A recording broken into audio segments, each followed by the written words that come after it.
Would you be able to kind of talk us through what you're wearing at all? Yeah, I got this from a little, I think it's a designer store on Brick Lane, a little designer. Everything else I think is quite boring. I think it's all quite high streety. Well, today, because I'm doing my vintage clothes stall, I try and dress appropriately for what I'm doing. So I'm wearing a vintage dress, but it's still got the leopard print thing because that's more my style. I'm not really a sort of flowers kind of a girl. Mostly I would say about 90% of the time, 90 to 95% of the time I wear sports. This is like what I think of as my pyjama look. It's just, I wanted like the cool, like by cool I mean like least hot, you know, not cool like whatever. Scarf from Zara. The majority of stuff I'm wearing are from Zara. This also is from Zara. My hairdress is a madras from Martinique, where I'm originally from. It's a way to protect my hair, a way to also say where I'm come from. I run a clothes stall, so I've got literally hundreds and hundreds and hundreds of garments in my flat, but my personal wardrobe is quite small because for me it has to be just right. My dress, I love shirts. I've got a wardrobe full of shirts. I actually need to get more wardrobes because I can't put any more weight in them. Yeah. I just wear second-hand clothes really, like vegetarian, and I only wear second-hand leathers. I've even bought one of these daggy grandma trolleys. I really like that. I like how it's kind of colour coordinated with your trousers as well. I didn't plan that. Tomorrow it can be African fabric because of my history. The red, gold and green, the red is for the blood that our ancestors shed for some reason, and the gold is for all the riches we have in our country, and the green is for all that is green. Because anyway, everybody wants to go green now. We Alawi people will love red. In our cultural meetings, we love to have something red on us, like a bandana or an armband. What's the Turkish word for it? Yazma.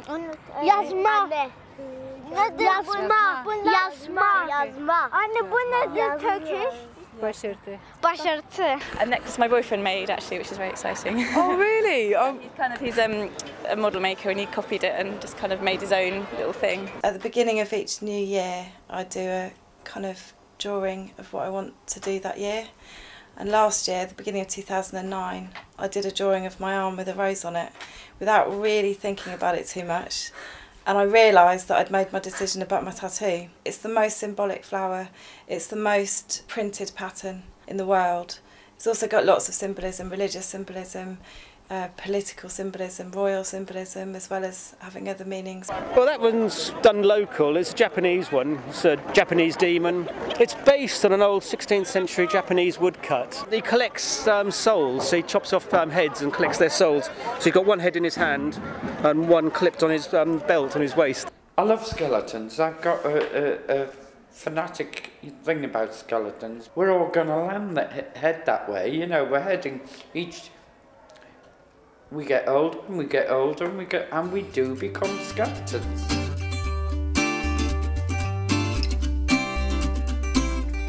Everyone thinks about in the morning what they're going to wear to Broadway Market. Do you do that? Yeah, everyone does. I mean, I don't try too hard, of course. I'm going there later and I'll probably just wear this. One of the main reasons I come to this market pretty much every Saturday is just for inspiration. It's always busy around here. You see all sorts of things you never thought you'd see in London. You're like, wow. And some people are so brave, and I just look at them and I just want to sort of give them a round of applause almost. There's a girl down there earlier wearing a lace tights and a really, really high-cut 1980s bodysuit.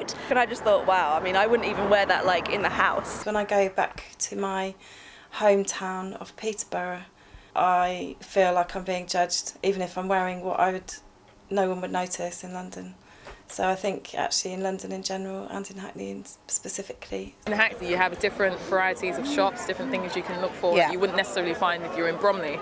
So it's different people, different cultures coming together, so you get a different look, totally. I like Hackney because you can find all the things we used to in our country, in Caribbean Sea. I'm trying to actually get the ladies fitted up with good bras. I found loads of women around here all walking around with the wrong size bras. The more you actually try to hide yourself, the more you actually stand out because you're not wearing something that supports you, you're not wearing something that makes you look good, so you're actually doing the reverse.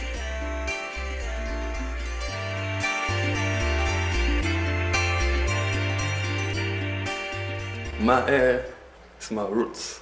So I'm looking for my roots, but at the same time, my hair, so my roots are growing. I've been growing my hair for about, I would say, maybe about 15 years now. Yeah. It's nice, I like it. Yeah, thank you. I never thought my hair would dread. Because I've got the straightest, finest white girl hair you've ever seen. I'm sort of still fascinated by it. I still sort of wonder how it does it. These roots keep me to the ground. There's a sword. One of our holy man, Ali, yeah, it was his sword. He was using that in the war. That's another symbol of Alevi people. I remember my days years ago in Turkey. I couldn't say I was Alevi. But now I can proudly say I'm Alevi because everything's changed now.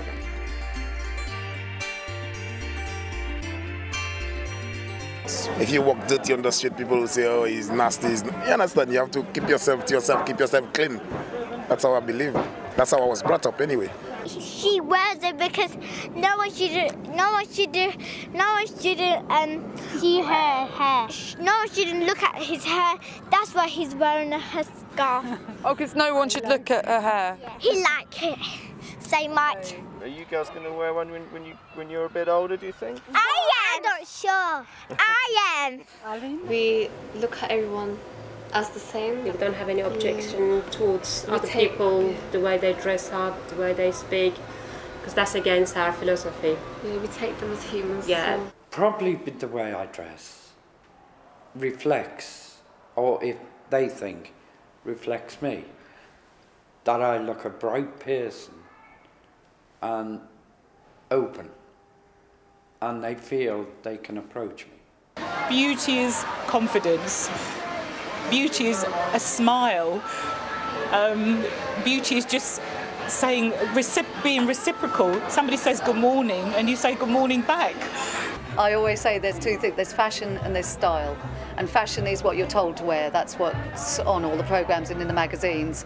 And people will wear it because it's fashionable. Then there's style. I love cowboys. I'd love to be more. How you dress has a lot to, or says a lot about how you feel the majority of the times. People don't usually realise it, but it is true. It was kind of me making a statement to myself, really, about who I am, and that, you know, that I'm all right. What I'm wearing now is that it's totally me. It's my identity. It's my story, my origin. It's my past, my future, my colour, my flag. And as you can see on the wall, basically, is black culture. Everything that I have on me give a meaning to myself. The only time I will wear non-sporting thing is when I go to places where they don't want you to wear them.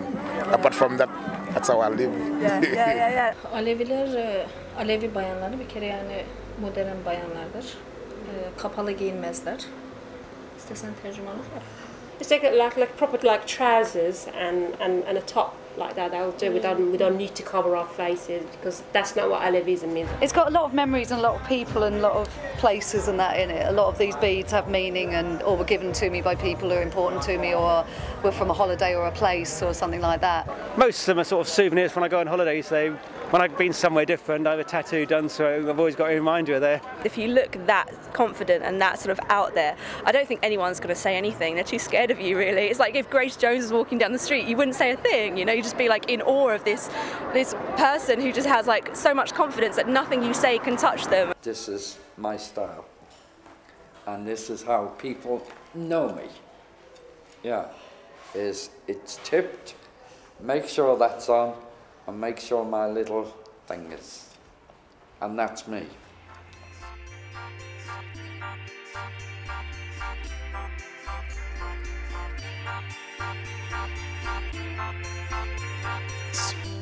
Sweet.